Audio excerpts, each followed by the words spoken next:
अच्छा, हम क्या बात कर रहे थे? हम ये बात कर रहे थे कि जो है क्लियरेंस किस सब्सटेंस की सबसे ज्यादा होती है, ठीक है।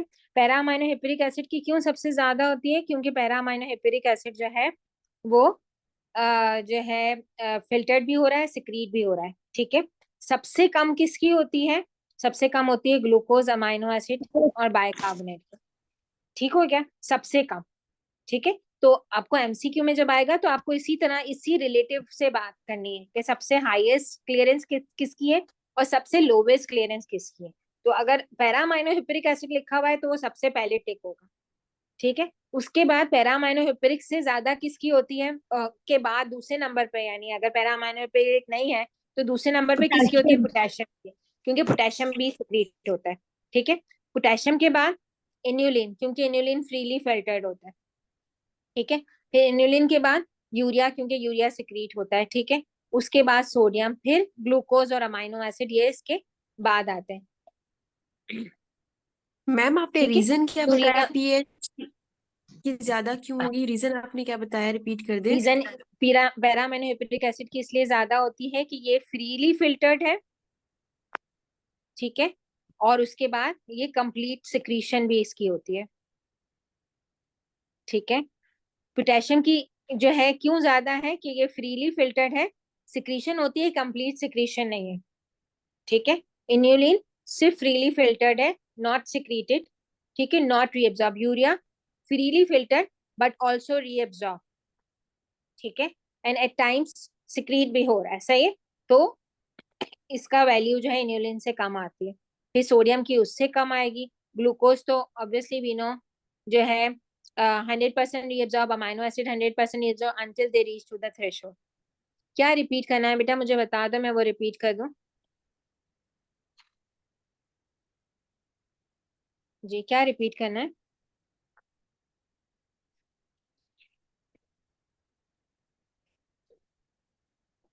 जो सब्सटेंस,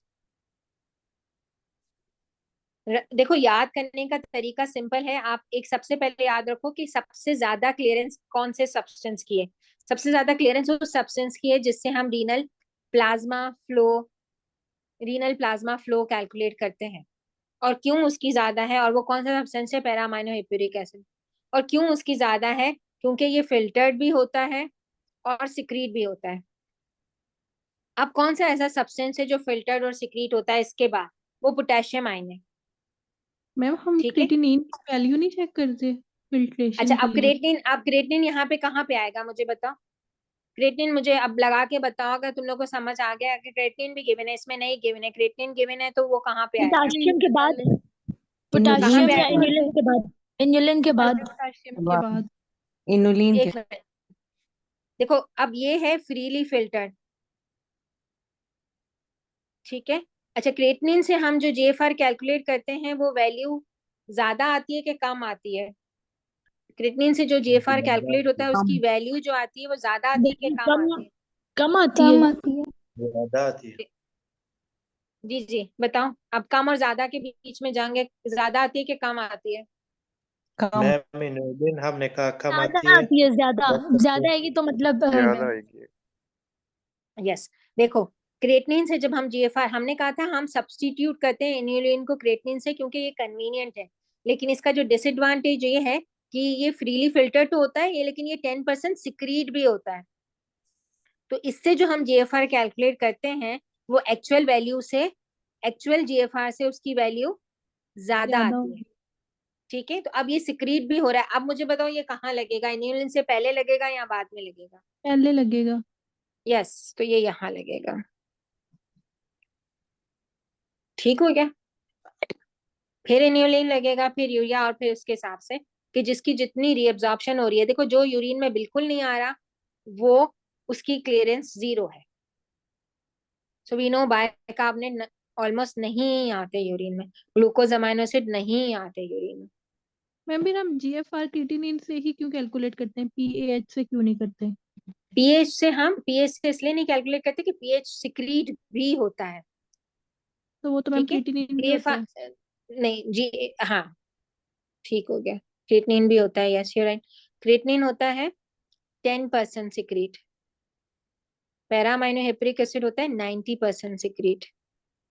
तो मैं फिर इन्युलिन से कर लेते हैं, इन्युलिन तो सेक्रीट नहीं हाँ, होता, अब सिर्फ इन्युलिन, filtered अब ही होता है। इन्युलिन के लिए, इन्युलिन से अगर जीएफआर कैलकुलेट करना होगा, तुमने पेशेंट को एडमिट करना होगा, उसको इन्युलिन की ड्रिप्स देनी होंगी, फिर स्टेडी स्टेट कंट्रोल करना होगा, फिर 24 घंटे उसकी यूरिन जमा करनी होगी, फिर जाके कैलकुलेट करोगे।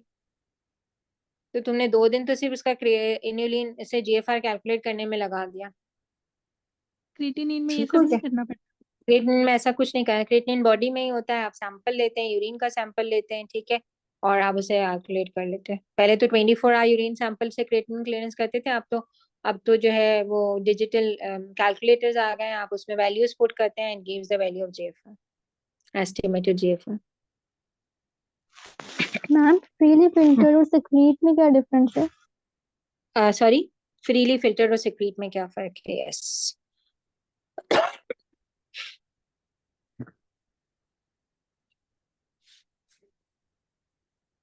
देखो,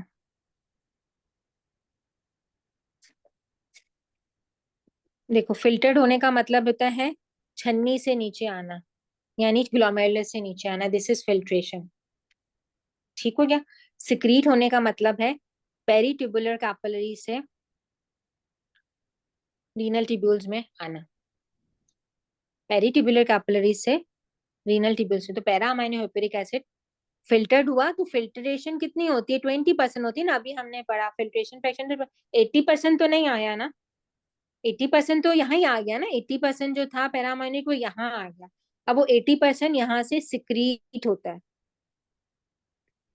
ठीक है, जिसमें से सिर्फ 10% रह जाता है, क्योंकि वो एडिपोज टिश्यू या नॉन सिक्रीटी पोर्शन में जाता है। तो पैराअमाइनिक फिल्टर्ड भी होता है और सिक्रीट भी होता है। उसकी बनिस्बत अगर इन्युलिन की बात करेंगे तो इन्युलिन सिर्फ फिल्टर्ड होता है, सिक्रीशन उसकी नहीं होती इन्युलिन की, ठीक है। अगर उसकी बनिस्बत में क्रिएटिनिन की बात करूं तो क्रिएटिनिन फिल्टर्ड होता है, ठीक है, और सिर्फ सिक्रीट होता है, मगर सिर्फ 10%। तो हमें पता होता है ये 10% सिक्रीट होता है, तो जब हम इससे जीएफआर निकालेंगे तो वो वैल्यू को हम देखेंगे कि ये जो जीएफआर, अगर जो भी वैल्यू आई है 10% ज्यादा आई है, तो अगर किसी का जीएफआर 125 ml होगा तो उसकी वैल्यू एक्चुअली क्रिएटिनिन से 140 आएगी। तो हमें पहले से पता होगा कि 140 इसलिए आई है कि 10% ये इससे ज्यादा आती है। समझ आई बात? I hope this is clear ना। Yes ma'am. Yes. Secreted excrete substance होते हैं वो पेरिट्यूबुलर कैपिलरी से जाके वोमेन्स उसमें जाते हैं वापस। नहीं, बोमेन में कैसे जाएंगे? देखो, बोमेन में जा सकते हैं वापस, मैम पीसीटी में मतलब प्रॉक्सिमल कन्वोल्यूटेड ट्यूब्यूल में। कहीं कहीं भी जा सकते हैं ना, पीसीटी में भी जा सकते हैं, नीचे लूप है, लूप में भी जा सकते हैं, पेरिट्यूबुलर में, ठीक है, लूप में भी सिक्रीट हो सकते हैं, डिस्टल में भी सिक्रीट हो सकते हैं, पेरिट्यूबुलर तो पूरा नेटवर्क है ना, लेकिन वहां से छन्नी से नहीं आएंगे, छन्नी तो गुजर गई, छन्नी से आगे चले जाएंगे, छन्नी यहाँ थी, अब यहाँ से ये सिक्रीट हो सकते हैं। और सिक्रीशन, मैम जब इसको सिक्रीशन, पीएच ने इसको ने 9 secretion through transcellular sheets कहते हैं। ये ट्रांस सेलुलर शीट्स है ना, इतनी सारी शीट से गुजर के इनको आना है। जी बेटा बोलो, क्या बोल रहे हो? सॉरी। मैम पीएच से अगर दोबारा से 90% ऑलमोस्ट जो है इसमें आ जाता है, तो फिर पहले ही वो क्यों फिल्टर नहीं हो जाता? पहले ही 90% ही फिल्टर हो जाए, कैसे 10%। देखो 90% कैसे फिल्टर्ड हो सकता है? जब प्लाज्मा ही 20% फिल्टर्ड हो रहा है, तो जो प्लाज्मा में होगा वही 20% आएगा ना बेटा। 80% तो प्लाज्मा फिल्टर्ड नहीं हो रहा ना, 80% तो वही अनफिल्टर्ड प्लाज्मा, उसमें 80% क्या हो जाए, अनफिल्टर्ड उसमें नहीं प्लाज्मा होता। है ना, उसमें वो पीएच है ना। वो प्लाज्मा इधर आया ही नहीं, तो उससे कैसे फिल्टर्ड होगा? जो चीज इसके पास से गुजरी नहीं है वो कैसे फिल्टर्ड होगी? किडनी में से जितना ब्लड फ्लो गुजरता है वो सारा का सारा फिल्टर्ड नहीं होता 1 मिनट के अंदर। आपको अंदाजा है कि एक दिन में कितना ब्लड जो है वो किडनी से गुजरता है? आपको ये आइडिया है कि कितना जीएफआर बनता है 24 घंटों में? हिसाब कर लो, 125 ml है पर मिनट, 125 ml पर मिनट है। 1 घंटे में बताओ कितना जीएफआर बनेगा? जी, 1 घंटे में कितना जीएफआर बनेगा?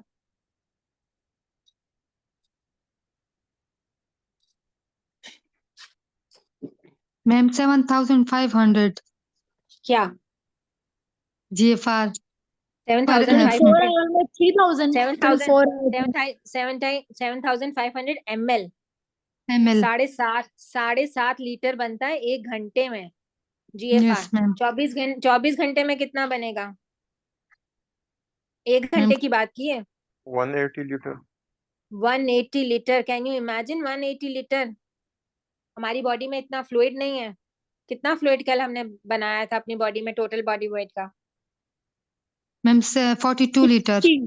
42 लीटर। चलो 42, मैंने 40 याद करवाया था, ठीक है 42 एग्जैक्ट फिगर। 42 लीटर 70 केजी में। अब मुझे बताओ 40 लीटर के हिसाब से अगर 180 लीटर GFR बन रहा है एक दिन के अंदर, तो कितनी दफा ये 40 लीटर किडनी से गुजर के आया है दिन में? मैम ये मैम तकरीबन 4.5 4-5 दफा। हाँ 4-5 टाइम्स। 4.5 टाइम्स ये गुजर के आया। अब इस 180 लीटर में से मुझे बताओ यूरिन कितना बनता है? मैम यूरिन तो 180 लीटर यूरिन का इमेजिनेशन हम कर सकते हैं? No ma'am. 1 ml per minute, ma'am. 1 ml per minute. 1 ml per minute का मतलब है 1 घंटे में 60 ml, ml। एक दिन में around जी 1 liter अराउंड 3 लीटर्स होता है ना मैम, तो 1.5 2 to लीटर्स 3 liters ये एग्जैक्टली अगर मैं बताऊं तो 1414 ml, अगर एक इतना एग्जैक्टली बन रहा है तो यानी 1.4 1440। लीटर। 180 लीटर फिल्टर्ड हुआ है GFR से। 180 लीटर, इसका क्या मतलब है कि 178.6 लीटर गेट रीअब्सॉर्ब।